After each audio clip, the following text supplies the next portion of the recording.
बहुत समय पहले की बात है। किसी नगर में एक बेहद प्रभावशाली महंत रहते थे। उनके पास शिक्षा लेने हेतु दूर दूर से शिष्य आते थे। एक दिन एक शिष्य ने महंत से सवाल किया, स्वामी जी, आपके गुरु कौन हैं? आपने किस गुरु से शिक्षा प्राप्त की है? महंत शिष्य का सवाल सुनकर मुस्कुराए और बोले, मेरे हजारों गुरु हैं। यदि मैं उनके नाम गिनाने बैठ जाऊं तो शायद महीनों लग जाएं, लेकिन फिर भी मैं अपने 3 गुरुओं के बारे में तुम्हें जरूर बताऊंगा। मेरा पहला गुरु था एक चोर। एक बार मैं रास्ता भटक गया था और जब दूर किसी गांव में पहुंचा तो बहुत देर हो गई थी। सब दुकानें और घर बंद हो चुके थे, लेकिन आखिरकार मुझे एक आदमी मिला जो एक दीवार में सेंध लगाने की कोशिश कर रहा था। मैंने उससे पूछा कि मैं कहाँ ठहर सकता हूँ, तो वह बोला कि आधी रात गए इस समय आपको कहीं कोई भी आसरा मिलना बहुत मुश्किल होगा, लेकिन आप चाहें तो मेरे साथ आज की रात ठहर सकते हो। मैं एक चोर हूँ और अगर एक चोर के साथ रहने में आपको कोई परेशानी नहीं होगी तो आप मेरे साथ रह सकते हैं। वह इतना प्यारा आदमी था कि मैं उसके साथ एक रात की जगह 1 महीने तक रह गया। वह हर रात मुझे कहता कि मैं अपने काम पर जाता हूँ, आप आराम करो, प्रार्थना करो। जब वह काम से आता तो मैं उससे पूछता कि कुछ मिला तुम्हें? तो वह कहता कि आज तो कुछ नहीं मिला, पर अगर भगवान ने चाहा तो जल्द ही जरूर कुछ मिलेगा। वह कभी निराश और उदास नहीं होता था और हमेशा मस्त रहता था। कुछ दिन बाद मैं सबको धन्यवाद करके वापस अपने घर आ गया।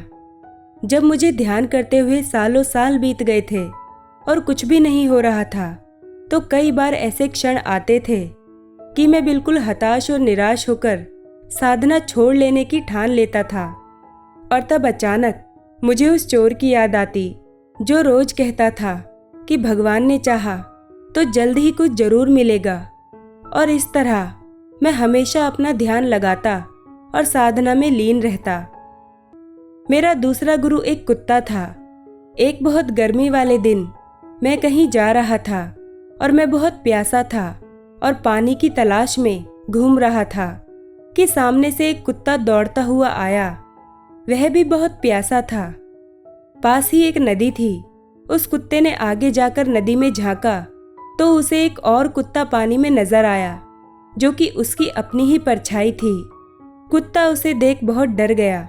वह परछाई को देखकर भौंकता और पीछे हट जाता, लेकिन बहुत प्यास लगने के कारण वह वापस पानी के पास लौट आता। अंततः अपने डर के बावजूद वह नदी में कूद पड़ा और उसके कूदते ही वह परछाई भी गायब हो गई। उस कुत्ते के इस साहस को देख मुझे एक बहुत बड़ी सीख मिल गई। अपने डर के बावजूद व्यक्ति को छलांग लगा लेनी होती है। सफलता उसे ही मिलती है जो व्यक्ति डर का साहस से मुकाबला करता है। मेरा तीसरा गुरु एक छोटा बच्चा है। मैं एक गांव से गुजर रहा था कि मैंने देखा एक छोटा बच्चा एक जलती हुई मोमबत्ती ले जा रहा था। वह पास के किसी मंदिर में मोमबत्ती रखने जा रहा था। मजाक में ही मैंने उससे पूछा कि क्या यह मोमबत्ती तुमने जलाई है? वह बोला, जी मैंने ही जलाई है। तो मैंने उससे कहा कि एक क्षण था जब यह मोमबत्ती बुझी हुई थी और फिर एक क्षण आया जब यह मोमबत्ती जल गई। क्या तुम मुझे वह स्रोत दिखा सकते हो जहां से वह ज्योति आई? वह बच्चा हंसा और मोमबत्ती को फूंक मारकर बुझाते हुए बोला, अब आपने ज्योति को जाते हुए देखा है, कहाँ गई वह? आप ही मुझे बताइए। मेरा अहंकार चकनाचूर हो गया। मेरा ज्ञान जाता रहा और उस क्षण मुझे अपनी ही मूर्खता का एहसास हुआ। तब से मैंने कोरे ज्ञान से हाथ धो लिए। शिष्य होने का अर्थ क्या है? शिष्य होने का अर्थ है पूरे अस्तित्व के प्रति खुले होना, हर समय हर ओर से सीखने को तैयार रहना, कभी किसी की बात का बुरा नहीं मानना चाहिए। किसी भी इंसान की कही हुई बात को ठंडे दिमाग से एकांत में बैठकर सोचना चाहिए कि उसने क्या क्या कहा और क्यों कहा।